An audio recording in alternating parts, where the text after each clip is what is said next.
crab is a Southeast Asian seafood dish originating from Singapore.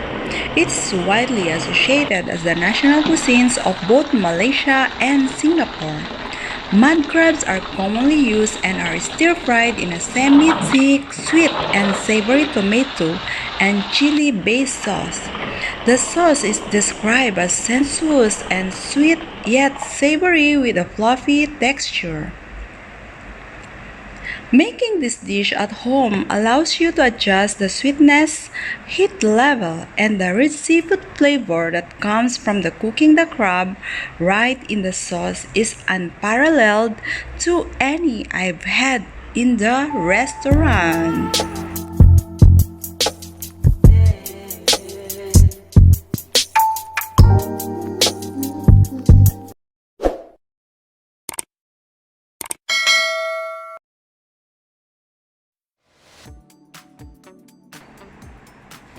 So at the moment we are here in the market and we are trying to find the raw frozen crab, but this is triple cheaper compared to the live mad crab. But as of now we are searching for a female crab. As you can see, that's how it looks like. If you want to find the female crab, we prefer female crab because there's a lot of eggs, and yeah, it's cheaper here, so we will see the difference later. If how much is the difference, we will go and buy the live mad crab later. So that's the female crab, sorry. That's how it looks like. And after this we will show you, we will go to the supermarket. And now we are here in the supermarket and trying to find another female, but it's a live mad crab. As you can see, the price here is tripled. It's 46.99 per kg, while in the market it's just $15 per kg. So we will buy around 1 kg. So that's the male. You can see the how it looks like, male crab, and this is the female crab. So after buying this, we asked the seller to cut for us. So cut the crab in half down the middle, then divide into 6 parts. Using the knife,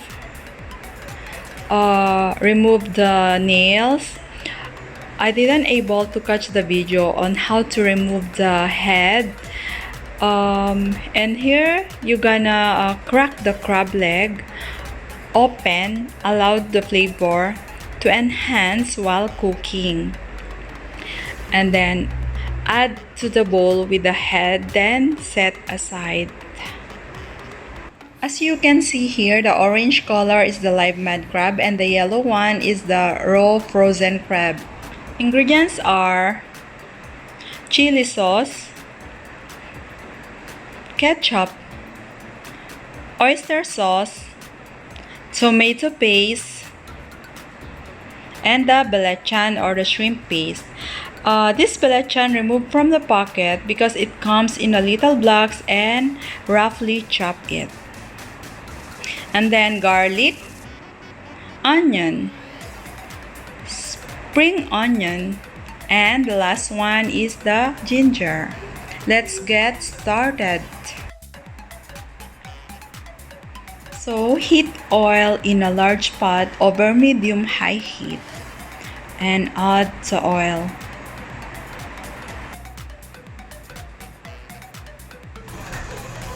Once the oil is hot enough, you can start to add the garlic.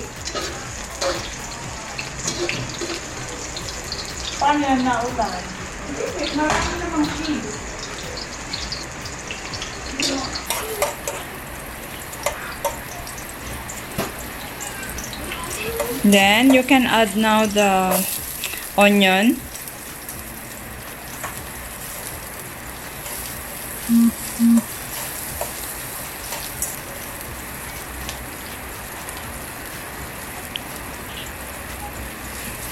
Then after that, you can add ginger.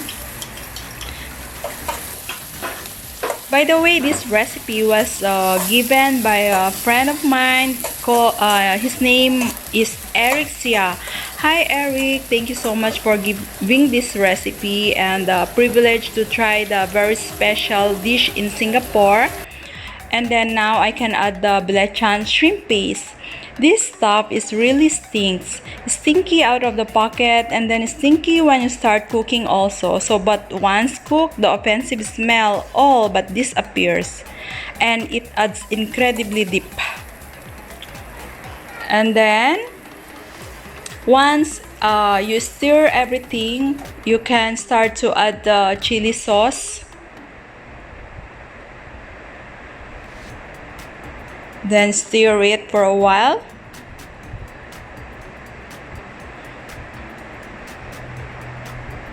You also can add now the ketchup.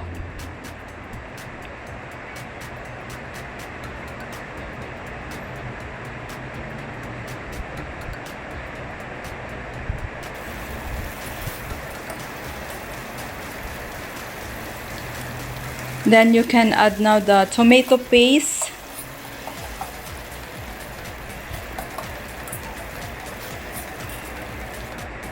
Then the oyster sauce.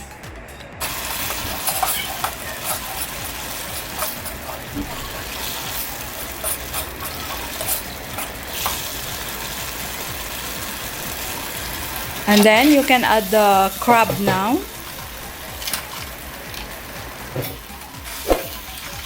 Some people have different style of cooking.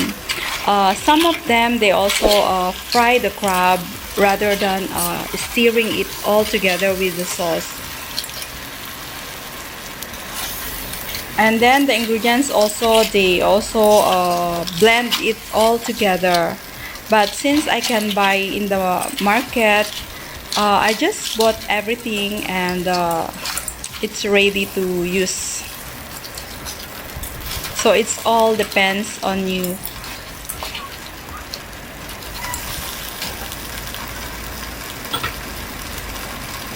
And then you can cover it for at least 8 minutes to cook the crab.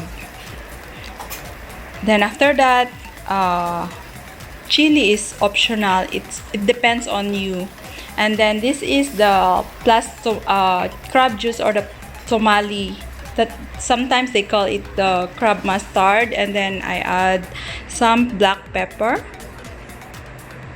then salt, and 2 tablespoons of sugar.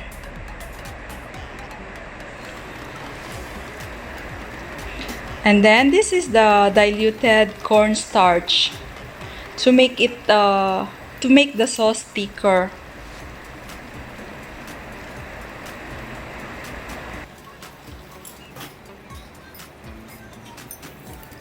And then this is the whisk egg. It is mixed into the simmering sauce at the end to create an attractive and marbling effect from the cooked egg. This is what we call a Singapore signature chili crab.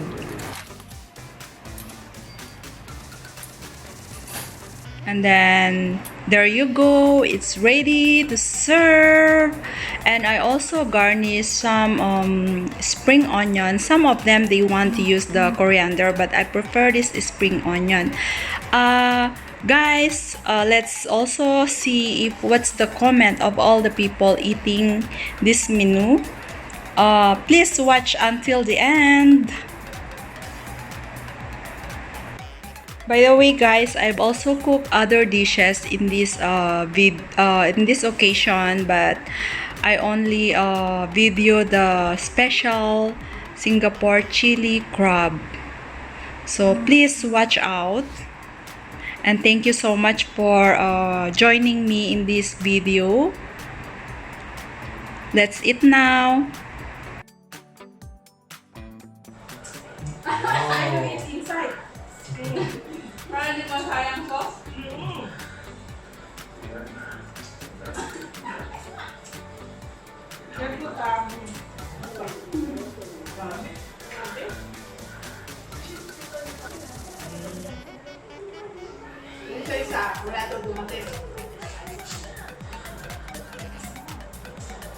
Very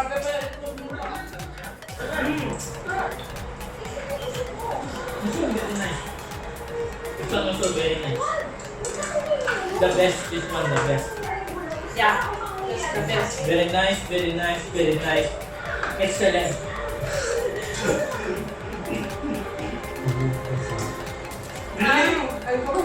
You like the which one? You like pork? Masarap si kuya niya. Ano? Oo, masaya si kuya niya.